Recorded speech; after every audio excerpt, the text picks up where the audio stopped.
UP में थम गया पांचवें मरहले का इंतखाबी शोर। 27 फरवरी को 12 अजला की 61 सीटों पर वोटिंग होगी। पांचवें मरहले के लिए 692 उम्मीदवार इंतखाबी मैदान में हैं। केशव प्रसाद मौर्य, सिद्धार्थनाथ सिंह समेत कई लीडरान की किस्मत का फैसला होगा। वोटिंग के लिए तमाम इंतजामात मुकम्मल। तो बड़ी खबर आपको इस वक्त उत्तर प्रदेश सियासी जंग के बीच बता रहे हैं। यूपी में थम गया है पांचवें मरहले का इंतखाबी शोर। 27 फरवरी को 12 अजला की 61 सीटों पर वोटिंग होगी। पांचवें मरहले के लिए 692 उम्मीदवारों की किस्मत का फैसला होगा। इंतखाबी मैदान में है 692 उम्मीदवार, जिसमें से केशव प्रसाद मौर्य, सिद्धार्थनाथ सिंह समेत कई लीडरान मौजूद हैं।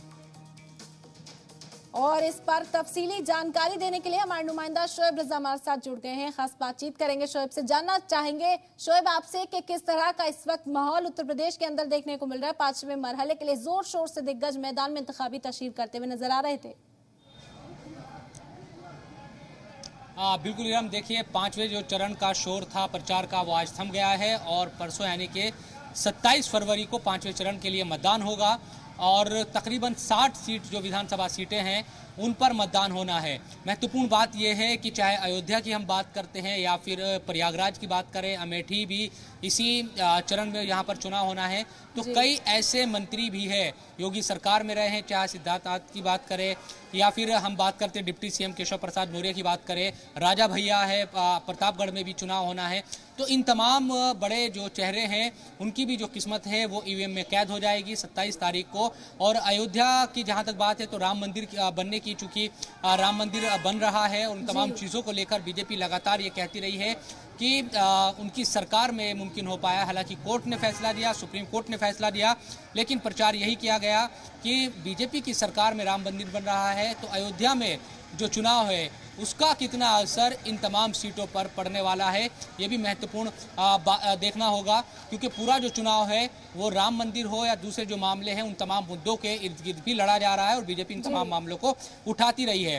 तो पांचवें चरण की जहाँ तक बात है तो चाहे प्रयागराज हो, अयोध्या हो या फिर दूसरे जो जिले हैं वहाँ पर चुनाव होना है। और उसके बाद जब छठे चरण या सातवें चरण की बात करें तो पूर्वांचल की तरफ ये चुनाव है वो पांचवें चरण से ही हालांकि बढ़ जाएगा, लेकिन छठा और जो सातवां चरण होगा पूर्वांचल में होगा। उन तमाम सीटों पर भी सबकी नज़र बनी रहेगी। लेकिन जिस तरह से हम देख रहे हैं कि तमाम जो पार्टियां हैं वो अलग अलग दावे कर रही है कि 4 चरणों में उन्होंने बढ़त बनाई है। समाजवादी पार्टी के अपने दावे हैं, बीजेपी के जो नेता है वो अपने दावे कर रहे हैं। लेकिन ये बात सही है कि जो चुनाव है वो बहुत ज़्यादा कांटे की टक्कर चुनाव में देखने को मिल रही है। ज़मीन पर जो मुद्दे हैं उन तमाम मुद्दों पर लोग बात कर रहे हैं, उन्हीं तमाम चीज़ों को लेकर वोट भी कर रहे हैं। देखना होगा कि पांचवें चरण में किस तरह का माहौल रहता है। परसों चुनाव है, उसकी तैयारियां प्रशासन की तरफ से भी पूरी कर ली गई है और ये कोशिश की जा रही है कि जिस तरह से 4 चरणों में शांतिपूर्ण तरीके से चुनाव हो गया है उसी तरह से पांचवें चरण का चुनाव भी निपटे। और जो भी कैंडिडेट हैं यकीनन उनकी धड़कनें बढ़ी हुई है क्योंकि एक दिन बाकी है और प्रचार का शोर थम गया है। अब डोर टू डोर एक तरीके से ये कोशिश की जा रही है कि जो जनता है उसको लुभाया जाए। देखना ये होगा कि किस तरह से जो जनता है वो इन कैंडिडेट्स को अपना प्यार देती है या उनके खिलाफ जाकर मतदान करती है। शोएब, और अभी साफ तौर पर मुकाबला जो चल रहा है सपा इत्तेहाद और बीजेपी के बीच है, लेकिन अब जो ये लड़ाई है उत्तर प्रदेश की अब कांग्रेस के गढ़ जा पहुंची है। अगर अमेठी की बात करें तो कांग्रेस का गढ़ रहा है और इंतखाबी दमखम जो मैदान, इंतखाबी मैदान में प्रियंका गांधी दमखम झोंक रही थी, पूरी तरह से वो तशहीर करती हुई लोगों के बीच पहुंचती हुई नजर आ रही थी। अमेठी में किस तरह की तैयारी है, क्योंकि अपना ही गढ़ अगर हाथ में ना हो और उसके बाद पूरी रियासत में इंतखाबी तशहीर में ताकत झोंकी जाए तो ये पैगाम किस तरह का देखने को मिलता है आवाम के सामने? देखिए 2019 में राहुल गांधी अमेठी से चुनाव हार गए थे।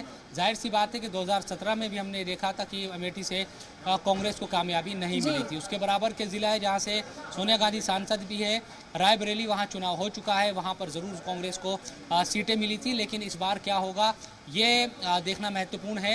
हालांकि अमेठी की जो लड़ाई है उसमें कांग्रेस ये कहती रही है क्योंकि राहुल गांधी और दूसरे जो कांग्रेस के लीडर है वहाँ से चूंकि सांसद रहे हैं और जीतते रहे हैं, राहुल गांधी वहाँ से चुनाव जरूर हारे 2019 की बात करें, लेकिन कांग्रेस ये कोशिश करती रही है कि कम से कम अमेठी और रायबरेली को बचा कर रखा जाए। लेकिन 2017 में भी हमने विधानसभा चुनाव में देखा कि वो ऐसा करने में नाकाम रही थी। दूसरी सीटों की जहाँ तक बात है तो हम ये देख रहे हैं सीधे तौर पर कुछ जगहों पर बसपा ज़रूर उतनी ज़्यादा सक्रिय नज़र आ रही है, कांग्रेस भी मेहनत कर रही है, प्रियंका गांधी लगातार घूम रही है, लेकिन जो एक माहौल ज़मीन पर इस तरह से बनना चाहिए था, लोगों से जब बात की जाती है वो सीधे तौर पर बोलते हैं कि समाजवादी पार्टी और बीजेपी के बीच ही ज़्यादा दमदार तरीके से टक्कर है। पूर्वांचल हो या फिर 5वें चरण का जहाँ पर मतदान होना है वहाँ पर भी जो गठबंधन के बीजेपी ने भी कई छोटे दलों से गठबंधन किया है और इसी तरह से समाजवादी पार्टी ने भी गठबंधन किया है, तो इन तमाम दलों की भी अगर पकड़ देखें तो वो नज़र आती है कि कम से कम अपने क्षेत्रों में इनका प्रभाव है, इसीलिए बड़ी पार्टियों ने इन तमाम छोटे दलों के साथ गठबंधन किया है। लेकिन ये भी कितना कामयाब होते हैं, चाहे वो राजभर की बात करें या फिर स्वयं प्रसाद मौर्य की बात करते हैं या इधर हम बात करते हैं मिर्जापुर से सांसद है अनुप्रिया पटेल, उनकी जो पार्टी है और मैदान में जो मुकाबला है साफ तौर पर इत्तेहाद और बीजेपी के बीच में, लेकिन देखना होगा कांग्रेस किस तरह का यहाँ पर आवाम का रुझान रहता है कांग्रेस को लेकर। बहुत बहुत शुक्रिया शोएब, खास बातचीत हमारे साथ करने के लिए। नताइज क्या रहेंगे इस सियासी जंग के, ये तो 10 मार्च को ही पता चलेगा, लेकिन इंतखाबी तशहीर में दमखम झोंकते हुए सभी दिग्गज नजर आ रहे हैं।